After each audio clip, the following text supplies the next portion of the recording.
काठमाडौँमा चाहिँ होइन कोठा खोज्न अनि जब खोज्न अनि फ्ल्याटहरू खोज्न यति गाह्रो भइसकेछ क्या अहिले।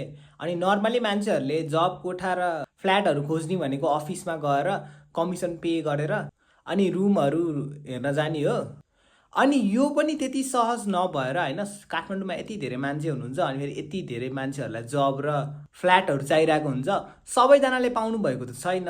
अनि यही समस्याको चाहिँ समाधान मैले चाहिँ वाट्सएपमा ग्रुप बनाइदिएको थिएँ। अनि त्यो ग्रुपमा अहिले 5000 मान्छेहरू भन्दा बेसीजना चाहिँ जोडिसक्नु भएको छ। अनि तपाईँहरूलाई पनि होइन रुम फ्ल्याट खोज्न र जब अनलाइनै खोज्न छ, कतै जानु छैन भने चाहिँ तपाईँहरू मेरो वाट्सएप ग्रुपमा जोइन गर्न सक्नुहुन्छ। अनि यो स्पेसली होइन रुम र जब खोज्ने मात्रको लागि भन्दा पनि जसको चाहिँ बिजनेस र जो चाहिँ घरबेटी हुनुहुन्छ उहाँहरूको लागि पनि हो। उहाँहरू चाहिँ हाम्रो ग्रुप जोइन गरेर अनलाइनबाट नै सबै आफ्नो घर आफै लगाउन सक्नुहुन्छ र स्टाफहरू पनि खोज्न गाह्रो चाहिँ हुँदैन है।